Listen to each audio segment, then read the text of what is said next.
ავიწყო მინდა თქვენთან საუბარი მზიას პროცესით დასკვნით ეტაპზეა, როგორც ვიცით 28-ში უნდა გახდეს ცნობილი, რას გამოაცხადებს რეჟიმი და არა რა გადაწყვეტილებას მიიღებს მოსამართლე. აი ეს სიახლე ერთგვარი საპროცესო გარიგებისკენ მინიშნება, თქვენ როგორ აღიქვით ეს დღეს და ხომ არ გაქვთ პოზიცია ამასთან დაკავშირებით?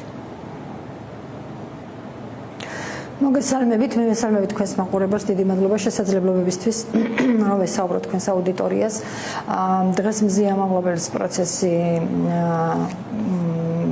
უпростоრად მოდი დავაზუსტებ ერთი საკითხი არის, რაც თქვენ გამოაცხადეთ, გადასაზუსტებელი მართალია 28-ში იგეგმებოდა შემდეგი პროცესი, დასკვნითი პროცესი მზია მაღლობელის, მაგრამ ობიექტური გარემოებების გამო, რაც ერთ-ერთი ადვოკატის, ჩვენი ადვოკატის ახლობელის გარდაცვალებასთან არის კავშირში, მისი პროცესი გადაიდო 1 აგვისტოსთვის. ეს მნიშვნელოვანია, ანუ პირველია თარიღი, როცა გამოცხადდება მზიას განაჩენი. უпростоრად, ეს მნიშვნელოვანია ჟურნალისტური корпусისთვის მადლობა ეთერდაგստისთვის.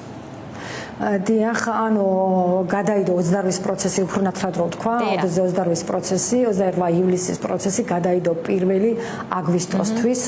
ეს იქნება ჩვენი მზიას დაცვის მხარის დასკვნითი სიტყვა და ძალიან დიდი მოლოდინი და პრაქტიკაც არსებობს ასეთი, რომ იმავე დღეს გამოაცხადებს მოსამართლე თავის გადაწყვეტილებას. დღეს იყო პროკურორების დასკვნითი სიტყვა, ანუ ბრალდების დასკვნითი სიტყვა, დასკვნითი სიტყვის ბოლო ეტაპზე თქვეს პროკურორმა თორნიკე გოგეშვილმა თქვა, რომ ისინის თავაზობენ არც ერთხელ არ მიმართა მზია მაღლობელის მხარე საპროცესო გარიგების თხოვნით და ისინის თავაზობენ მათ აქვთ მზაობა რომ გააფორმონ ეს პროცესი, საპროცესო გარიგება უпростоრად და მათ კიდე იყო ერთი ნიუანსი, თორნიკე გოგეშვილმა მიმართა მზია მაღლობელს და უთხრა თუ რამე შეკითხვა გაქვთ ჩემთან დაკავშირებით და პროცესთან დაკავშირებით, ჩვენ ძალიან გვინდოდა რომ თქვენ დაგვეკითხეთ გამოძიების ეტაპზე და თქვენი ჯანმრთელობის მდგომარეობით გამომდინარე ვერ დაგკითხეთ და მინდა რომ ეს შეკითხვა დაგისვათო და მე ხა თქვენი აუდიტორიის და თქვენი ეთერით ვეკითხები თორნიკე გოგეშვილს. ბატონო თორნიკე, მზია მაღლობელს აქვს თითქმის უსინათლო ადამიანი არის. თქვენ ყველა ჯერზე რეგულარულად როცა განიხილებოდა მისი წინასწარი პატიმრობიდან გათავისუფლების საკითხი, ყველა ჯერზე ამტკიცებდით, რომ მზია მაღლობელი იყო საფრთხეს შემცველი გებუაძისთვის და სხვა პოლიციელებისთვის. ამის გჯეროდათ მართლა, რომ მზია მაღლობელს შეუძლია თავდასხმა თუ პოლიტიკურ დაკვეთას ასრულებდით, როცა მზია მაღლობელს საპატიმრო დაწესებულებაში დატოვებას ეთხოვდით და თქვენს მოთხოვნას უპირობოდ ასრულებდა მოსამართლე ნინო სახელაშვილი.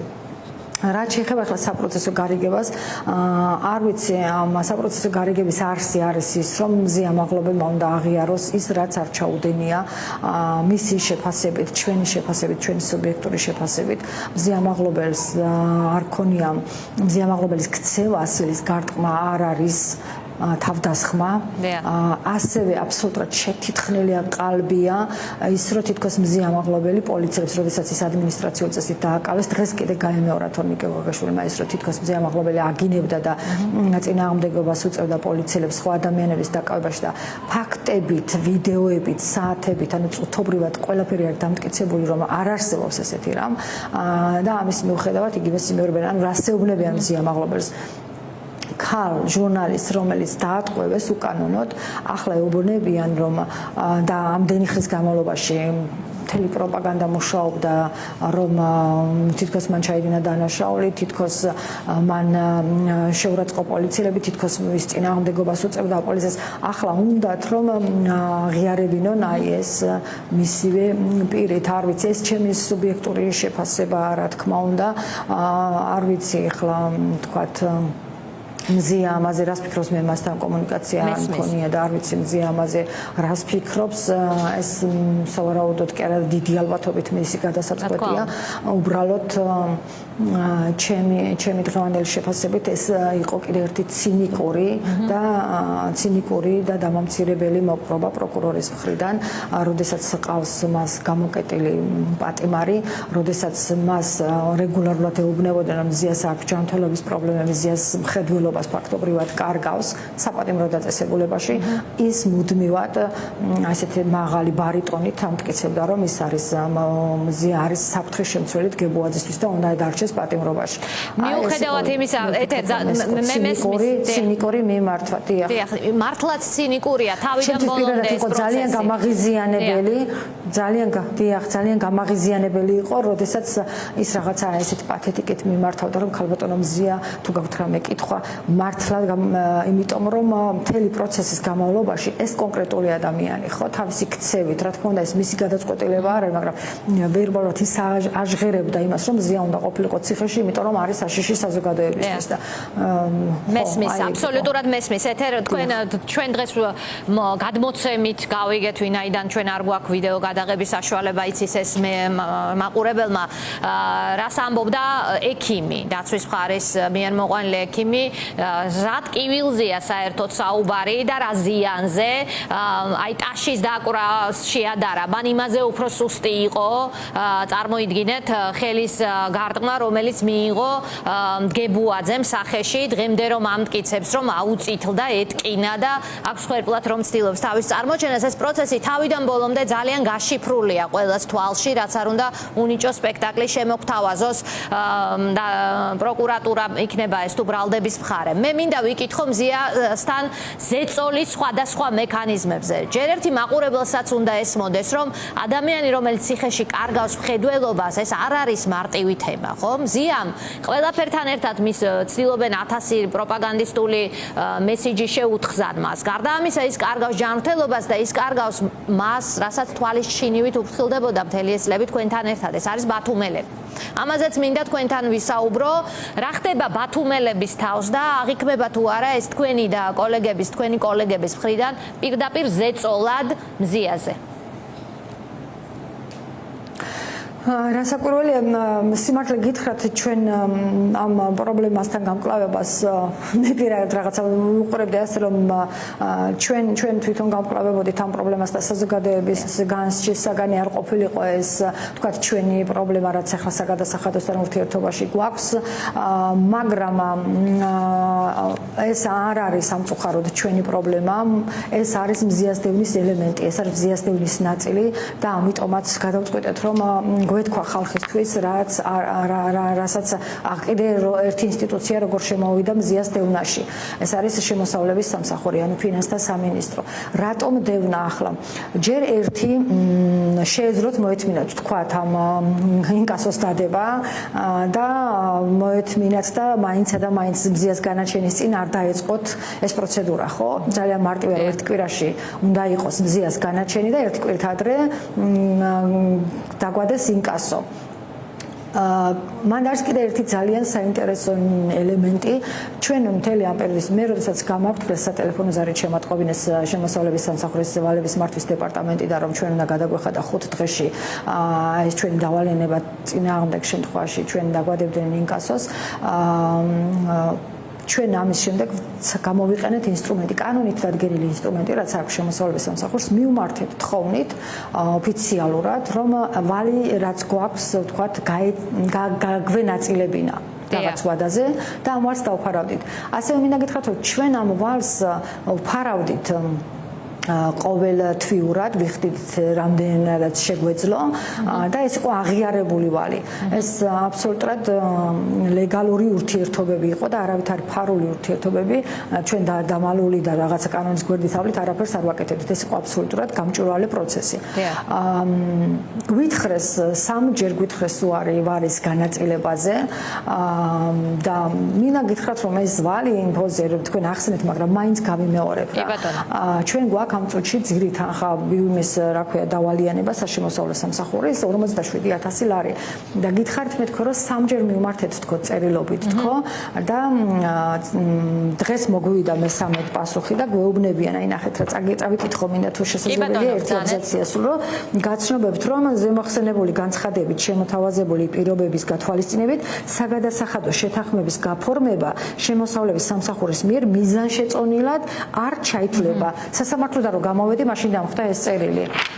ანუ 47,000 ლარზეა საუბარი სულ და ამის განაწილებას მიზანი შეწონილად არ თვლითო. ამბობს შემოსავლების სამსახური, მაშინ როცა მზია დამფუძნებელი დაკავებულია, ერთ კვირაში მისი განაჩენია და ყველა მიცის რომ იმ კანონების ფონზე რაც მიიღო ჯერ ერთი ამ რეჟიმმა მედია საშუალებების ფინანსური მდგომარეობა ისედაც რთულია. პარალელი მინდა გთხოვოთ, როცა თქვენ უარს გეუბნებიან 47,000 ლარის. დავაზუსტებ ერთ საკითხს.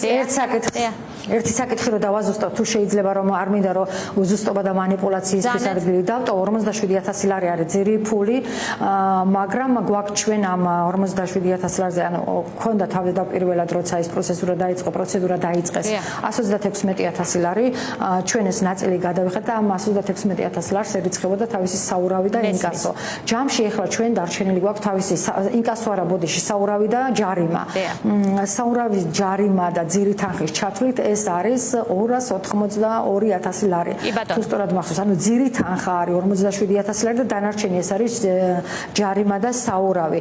ამის განაწილებას ვთხოვდით ჩვენ ყველაფრის და მინდა აუდიტორიამ სწორად იცოდეს, იმიტომ რომ შემდეგ ვიცი რომ ამაზე ააგებენ სხვა ტიპის პროპაგანდას, მაგრამ ჩვენ რაღაცას მალავთ, არაფერს არ მალავ, ყველაფერი დიახ. ეს ჩვეულებრივი პრაქტიკაა, მე მინდა ამაზე გავაკეთოთ აქცენტი.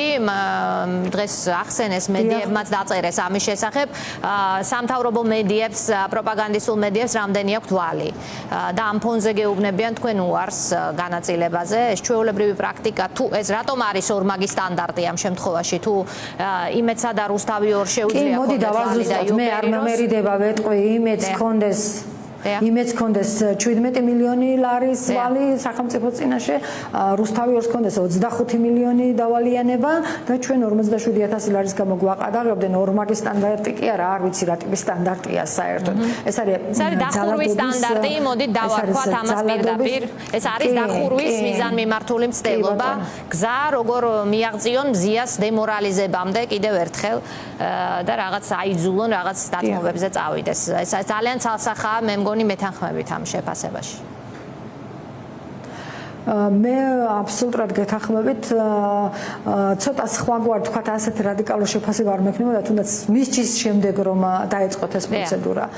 ანუ მაშინ არ მექნებოდა განცდა რომ ეს არის მზიაზე ზეწოლა. კი ბატონო, მათი მიზანი არის, მათი ტროლები და მათი ლეგალური ესა ღია ტროლები, ანუ რეალური ადამიანები, ვინც აყავთ მომხრეები, აი ეს რეალური ადამიანებიც ძალიან აღტკინებულები არიან იმით დაწერე რომ ბოლოს და ბოლოს მოვიდა დრო რომ უნდა დაიხუროს ბათუმელები და მივიყვანოთ საქმე ბოლომდე. ან ესეთი ადამიანები მათ გარშემო ვინ აი ამასაც კი არ ერიდებიან, გესმით ხო, რა ტიპის მართლობასთან გვაქვს საქმე, რომ აი უნდა დაიხუროს ბოლოს და ბოლოს მორჩეს ამათი ბოგინი ამ ქვეყანაში და ასე შემდეგ.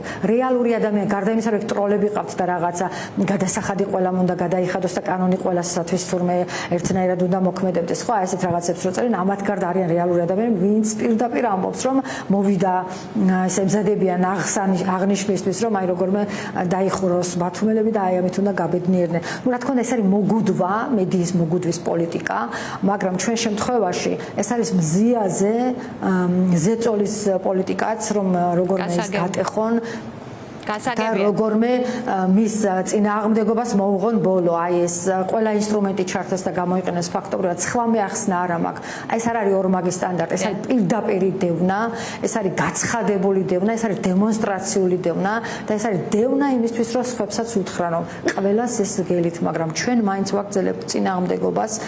ჩვენ მაინც ვაგრძელებთ საქმიანობას, ჩვენ პროფესიაში ხომ არის რაც უნდა იცოდეს მაყურებელმა ეთერ, ხომ არის რამე გზაა გამოძებნილი, რამე ანგარიში, სადაც შეუძლია მოქალაქეს გადმორიცხოს თანხა ბათუმელების შესანარჩუნებლად.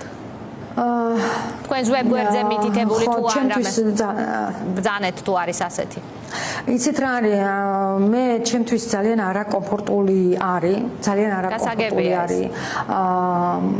ამის გაკეთება, არც გავაკეთებდი, არც ერთ შემთხვევაში როგორადაც არ უნდა გვიჭირდეს, მაგრამ ჩვენმა კოლეგებმა რამდენადაც ვიცი დაიწყეს ეს კამპანია, მე ამაზე ვერაფერს ვერ ვიტყვი, მე ვიყავი მართლა კატეგორიული წინააღმდეგი ვიყავი, იმიტომ რომ ადამიანებს ძალიან ბევრი საზოგადო პრობლემის მოგვარება უხდებათ. ძალიან ბევრი უდანაშაულოდ რა ვიცი დასჯილი ფულადი სანქციების ქვეშ მოყოლილი ადამიანების ხარდაჭერა მოქალაქის სურვილზეა, თუ მას ეწოდინება რომ ასეთი რამ არსებობს, მას არავინ აძალებს ამის გაკეთებას, თუ მას მიაჩნია რომ მათუმელები არის ის სიკეთე, რომელშიც მას უღირს საკუთარი შემოსავლის დახარჯვა, ის ამას გააკეთებს და მგონია რომ ძალიან ბევრი ადამიანი მოიძებნება ასეთი ქვეყანაში. დიდი მადლობა. მე როგორც მაქვს ინფორმაცია, ეს პროცესი დაიწყეს, რაღაც უკვე სოლიდური თანხაც შემოვიდა იმ ანგარიშებზე, რომლებიც ჩვენმა კოლეგებმა დადეს. არ ვიცი, მე სიმართლე გითხრათ, ერთი მხრივ ძალიან უხერხულად გძნობ თავს და მეორე მხრივ ძალიან ბედნიერი ვარ, რომ ადამიანები ესე ლარს, ორ ლარს, თუ ხუთ ლარს რიცხავენ, როგორც მითხრეს, იმისათვის რომ მხარი დაუჭერონ ბათუმელებს. და იმისათვის რომ შეინარჩუნონ ფანჯარა, მადლობა. მადლობა მზია, ეს არის რეალურად ფანჯარა მათ რომ საზოგადოებაც გადარჩეს კრიტიკული ამ ქვეყანაში. დიდი მადლობა სოლიდარობა მზიას, გამძლეობა მას და თქვენ. დიდი მადლობა.